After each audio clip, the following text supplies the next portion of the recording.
झूठों ने झूठों से कहा है सच बोलो। झूठों ने झूठों से कहा है सच बोलो। सरकारी ऐलान हुआ है सच बोलो। घर के अंदर तो झूठों की एक मंडी है। घर के अंदर तो झूठों की एक मंडी है। दरवाजे पर लिखा हुआ है सच बोलो।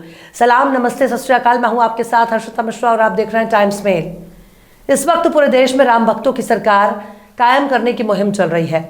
जल्दी ऐसी नौबत आने वाली है कि जब हर तरफ एक ही झंडा और एक ही निशान देखने को मिलेगा, पर एक काम जो बहुत ही जोर शोर से अंजाम दिया जा रहा है और वो है भ्रष्टाचार और फर्जीवाड़ा। लेकिन जिसकी लाठी उसकी भैंस का किस्सा देखने को मिल रहा है। अदालतों से कानून का जनाजा उठ चुका है। कोर्ट कचहरी से इंसाफ की मैयत उठ चुकी है। अब जज्बात और आस्था की बुनियाद पर मुकदमों का फैसला सुनाया जा रहा है। पर गबन और जालसाजी के मामले में हमारे देश पूरी दुनिया को पछाड़ रहा है। जालसाजी और फर्जीवाड़े के ऐसे ऐसे कारनामे दर्ज किए जा रहे हैं जो गेरुआ टोले के बेहद ही शर्मनाक है। भाजपा की सरकारों में सरकारी तौर पर बंदरबाट देखने को मिल रहा है। अफसर और नेताओं की मिलीभगत से बड़े पैमाने पर सरकारी खजाने का गबन किया जा रहा है। पर अफसोस, सब कुछ जानने और सुनने के बाद भी बीजेपी का बुलडोजर शांत खड़ा है। खासकर उत्तर प्रदेश भ्रष्टाचार और हरामखोरी की अलग ही रिकॉर्ड कायम कर रहा है। धर्म के नाम पर केवल नफरत फैलाई जा रही है, जबकि चरित्र में चोरी चकारी ही है। इसे ही कहते हैं मुंह में राम बगल में छुरी। पूरे देश का गेरुआ टोले में बदलने की पुरजोर कोशिश हो रही है। गेरुआ टोला हर सूबे में अपनी सरकार चाहता है, पर उत्तर प्रदेश में भ्रष्टाचार और गबन की अलग ही परिभाषा तय की जा रही है। बेटी बचाओ का नारा देने वाली सरकार में बेटियों का बिना दूल्हा ही शादी करा दी जा रही है।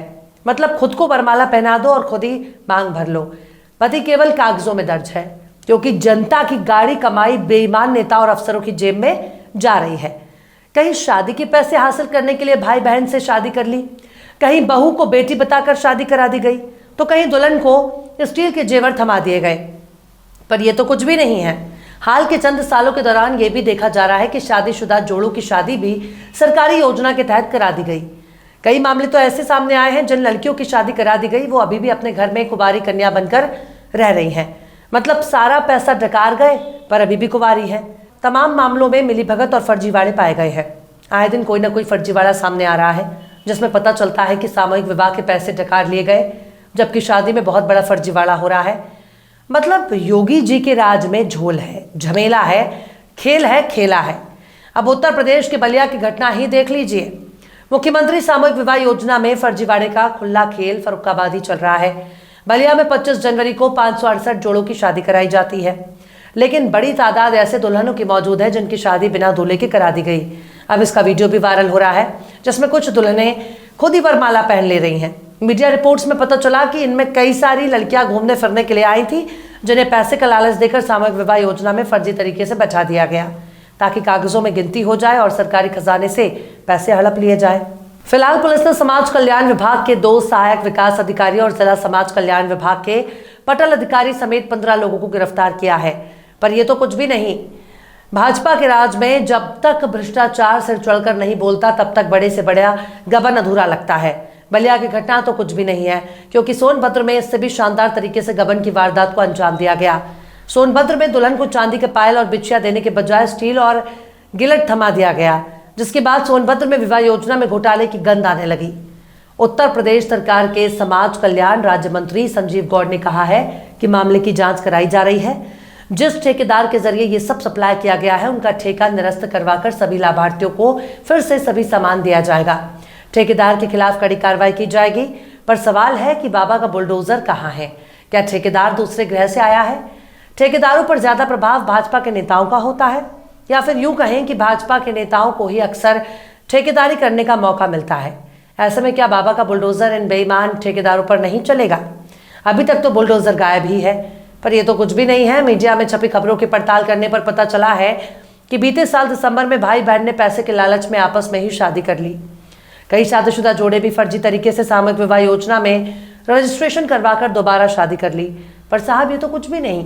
दिसंबर से ठीक 1 महीने पहले नवंबर 2023 में यूपी के गाजीपुर में 236 जोड़ों की शादी कराई गई, जिसमें दर्जनों दूल्हा दुल्हन नजर आए जिन्होंने सिंदूर दान नहीं किया। मतलब यहाँ भी दाल में कुछ ना कुछ काला है। अक्टूबर 2023 में यूपी के हापुड़ से खबर आती है कि नाबालिग बच्चियों की शादी भी सरकारी पैसों के लालच में करा दी गई। यहाँ तक कि पहले से शादीशुदा लोगों ने पैसे के लालच में खुद को कुंवारा बताकर शादी कर ली। फर्जीवाड़ा उजागर होने के बाद पुलिस एक्शन में आ गई। डीएम की जांच में खुलासा हुआ है कि 50 साल पहले हो चुकी शादी का लाभ भी पहुंचाया गया। कागजों में हेराफेरी कर नाबालिग बच्चों की भी शादी करा दी गई।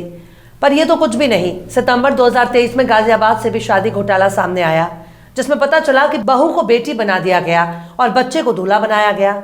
यहां तक कि 171 शादियों का दहेज सरकारी अफसर ले गए। सामूहिक विवाह में शादीशुदा लड़कों, औरतों और बुजुर्गों, यहां तक कि बच्चों की भी शादी करा दी गई। इन सभी शादियों को कागजों में दिखाकर उनका पैसा सरकारी अफसर हजम कर गए। पर यह भी कुछ भी नहीं है। गाजियाबाद से मई 2023 में खबर आती है कि 7 लड़कियों ने दोबारा शादी कर ली। मतलब शादीशुदा होने के बाद भी उन्होंने पैसे के लालच में सरकारी खर्चे पर सरकारी पैसा पाने के लिए दोबारा शादी की।